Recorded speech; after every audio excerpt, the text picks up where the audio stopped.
5 نمازیں ہیں نا. فجر کی نماز کی خصوصیت فضیلت اللہ کے نبی نے خاص طور پر بیان فرمائی علیحدہ کر کے.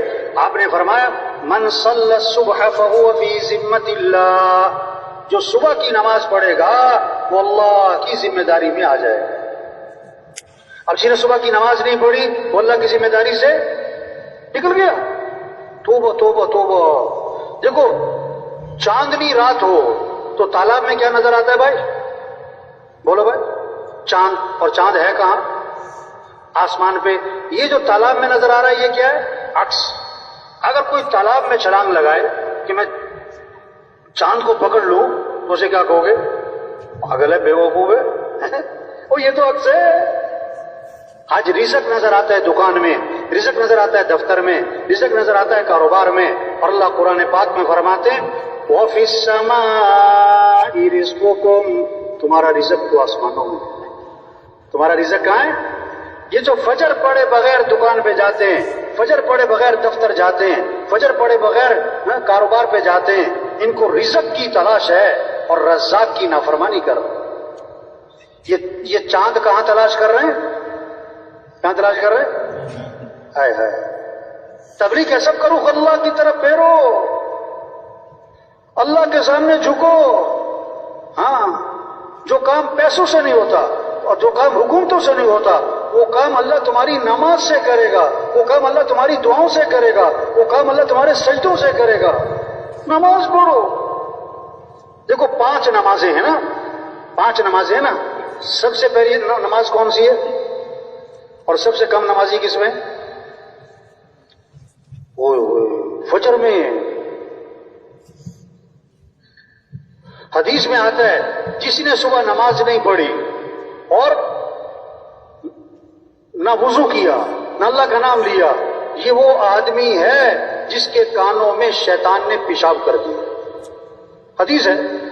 اب جو فجر پڑھتے ہی نہیں ہے کئی سالوں سے، اس کے کان تو شیطان کے گٹر بنے. شیطان کے کیا ہیں؟ اس میں خیر کی بات اس کے کان پہ اثر کرے گی نہیں، وہ تو شیطان کے پیشاب سے بھرا ہوا ہے اس کا کان. حدیث میں آتا ہے فجر میں اور عصر میں فرشتوں کی تبدیلی ہوتی ہے. جیسے گھاڑ تبدیل ہوتے ہیں نا، تو فرشتے تبدیل ہوتے ہیں کب؟ فجر اور جب فرشتے واپس جاتے ہیں نا تو اللہ فرماتے ہیں فرشتوں سے باوجود جاننے کے جب تم گئے تھے میرا بندہ کیا کر رہا تھا، اب تم واپس آئے ہو تو میرا بندہ کیا کر رہا تھا. اگر وہ پکا نمازی ہے تو فرشتے کہتے ہیں اللہ جب شام کو گئے تھے نا تو عصر کی نماز پڑھ رہا تھا، ابھی واپس آئے نا تو فجر کی نماز پڑھ رہا تھا. واہ واہ، کتنی خیر کی بات پہنچی. اگر خدا نخواستہ بے نمازی ہے تو فرشتے کہیں گے اللہ جب شام کو گئے تھے تو دکان بیٹھا تھا یا کلب بیٹھا تھا یا جم میں تھا، ابھی صبح آئے ہیں تو سو رہا تھا پڑا ہوا تھا. تو نیت کرو بھی سب کو نمازی بنانا ہے انشاءاللہ. یہ محنت ہے تبلیغ میں، نماز زندہ ہو. اللہ نے پیسہ دیا زکوٰۃ دو. حدیث میں آتا ہے جس مال کی زکوٰۃ نہیں دی جائے گی وہ مال گنجا سانپ بنا کر اس کے گلے میں توپ ڈالا جائے گا اور اس کو ڈسے گا اور کہے گا میں ہی تیرا مال ہوں، میں ہی تیرا خزانہ. ہاں، اللہ نے پیسہ دیا حج پہ جاؤ. آپ صلی اللہ علیہ وسلم نے فرمایا جس پر حج فرض ہے اور وہ نہیں کرتا مجھے کوئی پرواہ نہیں، یہ یہودی ہو کے مرے یا عیسائی ہو کے مرے. رمضان آیا روزے رکھو. حدیث میں عادت نے ایک روزہ چھوڑ دیا رمضان کا، ایک روزہ صرف، ساری زندگی روزے رکھتا رہے تو ایک روزہ چھوڑنے کا جو نقصان ہوا ہے پورا نہیں ہو سکتا. یہ محنت ہے تبلیغ میں. لوگ اللہ کو پہچانیں، اللہ کی مانیں، اللہ ہم سے کیا چاہتا ہے اس کو معلوم کریں. ہر مسلمان میں شوق پیدا ہو میرا اللہ میرے سے کیا چاہتا ہے، میرے نبی کا طریقہ کیا ہے. دین سیکھنے کا شوق پیدا کیا جا رہا ہے. مجھے ایک نوجوان ملا پچھلے دنوں، میں نے کہا کیا پڑھتے ہو؟ کہتا میں کالج میں پڑھتا ہوں. کون سی کلاس میں؟ کہتا فرسٹ ایئر میں. میں نے کہا بتانا غسل کے فرض کتنے ہیں؟ کہتا 8. میں نے کہا پورے کر کے دکھاؤ ذرا. اب منہ دیکھے بھائی ہم مسلمان ہیں، اسلام کو سیکھو بھائی.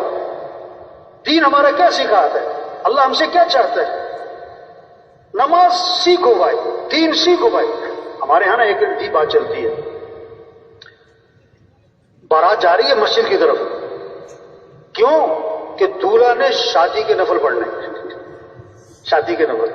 ویسے کبھی جائے نہ جائے شادی کے نفل. تو ایک بارات گئی مسجد،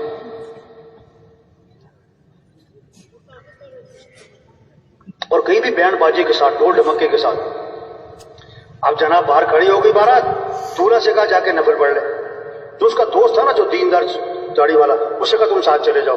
وہ مجھے سنا رہا تھا، کہتا میں ساتھ چلا گیا، میں بیٹھ گیا. میں نے اسے کہا بھائی پڑھ لے، شادی کے نفل پڑھ لے. کہتا پہلے تو مسیح کو دیکھتا رہا وہ. میں نے کہا بھائی شادی کے نفل پڑھ. تو اس نے پھر نیت باندھ لی. کہتا میں پاس بیٹھ گیا، بڑی دیر کھڑا رہا. کہتا میں نے سوچا ہوا شادی کے نفل ہیں، بڑے خوش و سے پڑھ. پھر بہت دیر بعد کھڑے کھڑے سلام پھیر دیا اس نے. کہتا میں نے اس سے کہا بھائی تم نے شادی کے نفل پڑھے کہ نماز جنازہ پڑھی؟ نہ رکوع نہ سجدہ، یہ کس میں ہوتا ہے؟